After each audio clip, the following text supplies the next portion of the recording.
बहुत स्वागत, अभिनंदन। मंच पर विराजमान पार्टी के माननीय प्रदेश अध्यक्ष, राज्य के प्रथम मुख्यमंत्री रहे, ऐसे अपने अभिभावक श्रीमान बाबूलाल मरांडी जी, उनकी बाईं ओर हमारे प्रदेश के प्रवक्ता श्री अजय शाह जी, आप दोनों का इस प्रेस की वार्ता में स्वागत करता हूं, अभिनंदन करता हूं और आप सभी का पुनः एक बार अभिनंदन करते हुए अपने माननीय प्रदेश अध्यक्ष श्रीमान बाबूलाल मरांडी जी से आग्रह करता हूं कि आप सबके बीच आज के संदर्भ में अपनी बातों को धन्यवाद। आप सबको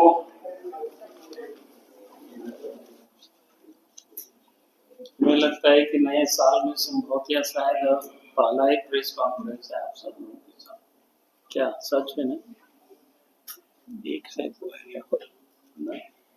है क्या? कार्यक्रम के बाद कोई कार्यक्रम को लेकर के बातें हुआ होगा, लेकिन आज आप सब लोग बार बार हमसे पूछते हैं कि सरकार के बारे में कुछ बताइए, सरकार के बारे में कुछ बोलिए। तो हम नहीं चाहते थे कि सरकार के बारे में हम इतना जल्दी कुछ बोले। उसमें हम चाहते थे कि चलो भाई 5-6 महीना का समय हो जाए, तब फिर हम सरकार के बारे में बोलेंगे। लेकिन कुछ घटनाएं ऐसी है, सरकार के कुछ काम ऐसे हैं कि नहीं चाहते हुए भी आप बोलना पड़ रहा है। यानी अपने जो मन में एक सीमा रेखा तय किए थे, लेकिन लगता है कि आप वो सीमा रेखा को भी तोड़ना पड़ रहा है, क्योंकि विलम्ब करना शायद उचित नहीं लगता है।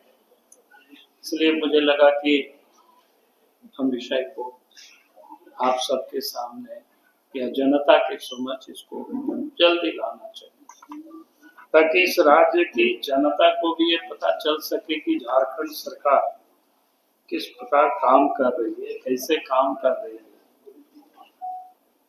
उसका एक वानगी है, 7/1/2025 को यानी 7 जनवरी को सरकार ने एक मंत्री परिषद से अनुमोदन लिया और अनुमोदन इस बात के थे वो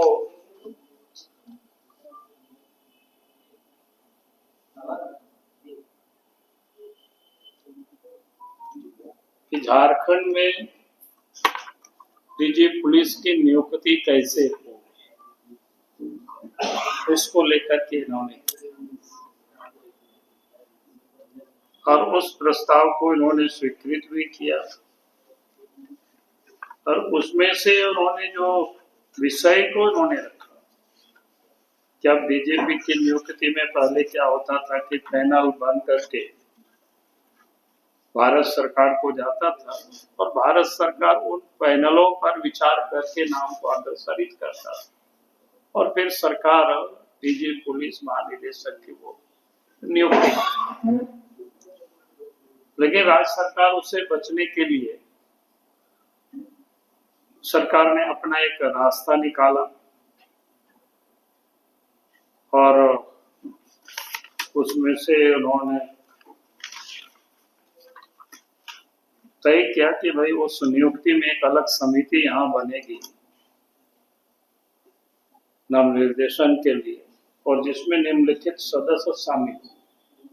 एक तो झारखंड उच्च न्यायालय की कोई सेवानिवृत्त न्यायाधीश उसके अध्यक्ष होंगे, झारखंड सरकार के मुख्य सचिव होंगे, झारखंड लोक सेवा आयोग नई दिल्ली के कोई नाम निर्देशित सदस्य होंगे, झारखंड लोक सेवा आयोग का अध्यक्ष नाम निर्देशित सदस्य होंगे उनके द्वारा, फिर अपर मुख्य सचिव या प्रधान सचिव, गृह सचिव या झारखंड सदस्य सचिव या सेवानिवृत्त पुलिस महानिदेशक जिसने झारखंड राज्य में पुलिस बल के प्रमुख के रूप में कार्य किया वो सदस्य होंगे।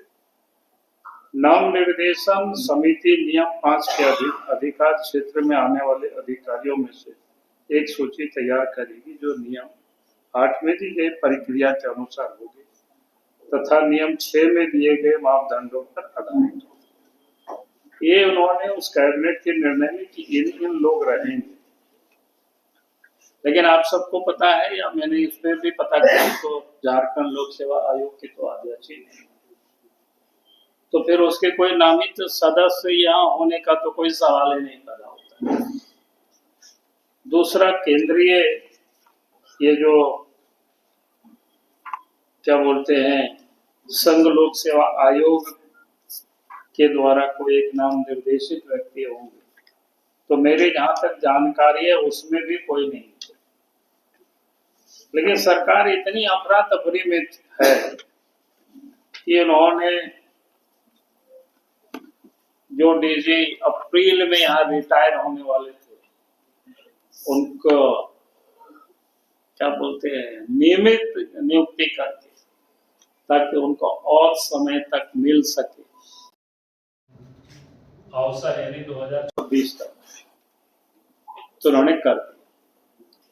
इसे लगता है कि भाई सरकार कितनी हड़बड़ी में है। और हेमंत सरकार में का संविधान और न्याय व्यवस्था पर एक प्रकार से हमला है।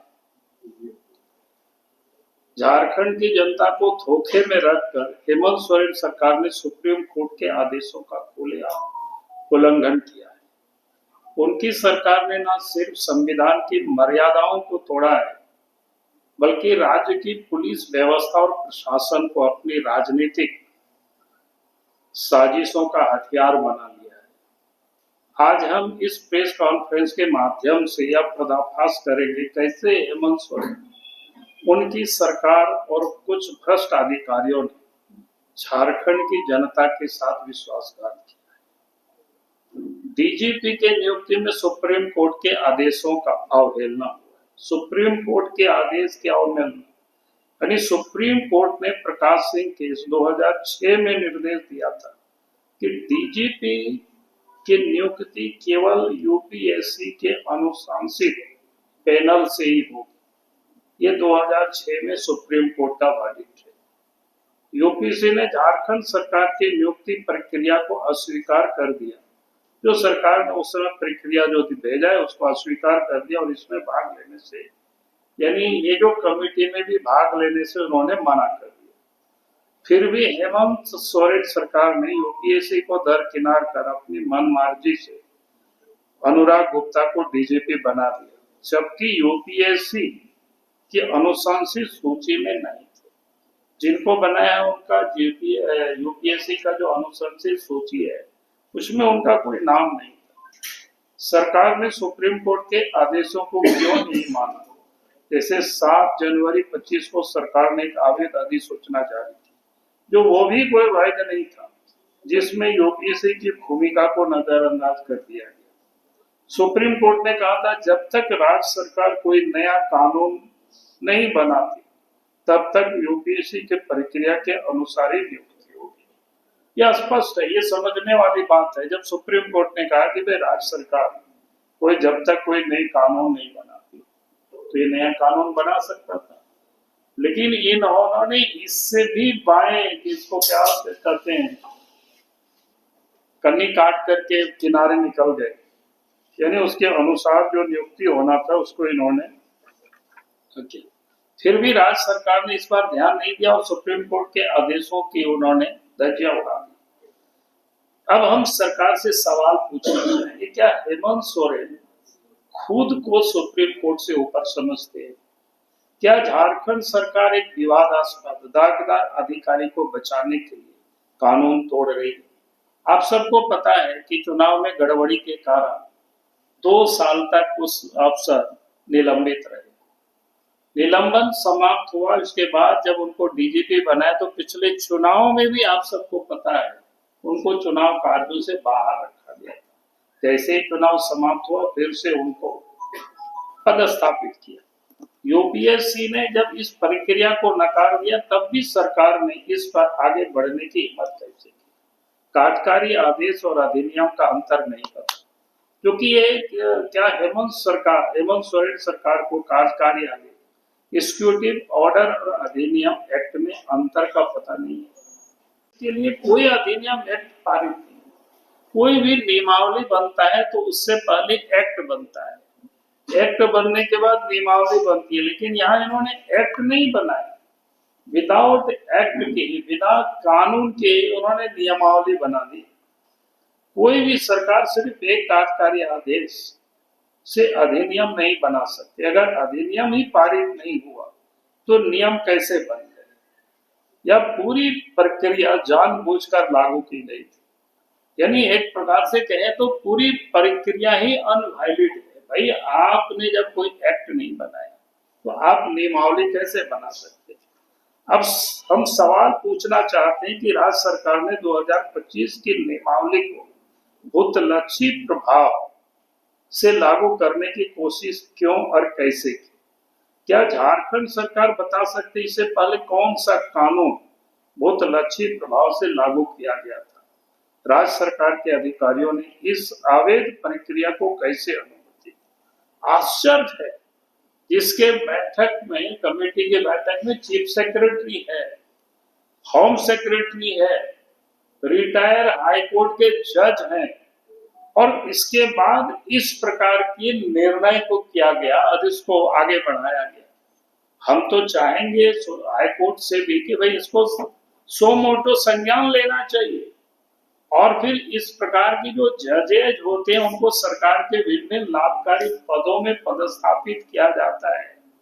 भाई ऐसे लोगों को तो पदस्थापित नहीं करना चाहिए जो कभी, जब इनके इंटीग्रिटी पर ही शक है, जब इतनी अच्छे बड़े लोग बैठे हुए, चीफ सेक्रेटरी है साहब, और उसके बाद ये कैसे इस प्रकार के असंवैधानिक लोग काम करते हैं?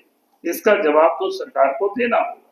हेमंत सोरेन की दोहरी नीति आपने देखा होगा पिछले दिनों, एक तरफ निर्दोष बनने की नाटक, दूसरी तरफ कोर्ट के आदेशों का अवहेलना। जब पिछले दिनों आप सबने देखा इनको जमानत हुआ तो कितना इन्होंने नाटक किया और हाई किया, और वहीं दूसरी तरफ कोर्ट की उन्होंने उल्लंघन करे। हाई कोर्ट की टिप्पणियों का सहारा लेकिन सुप्रीम कोर्ट के आदेशों की आड़।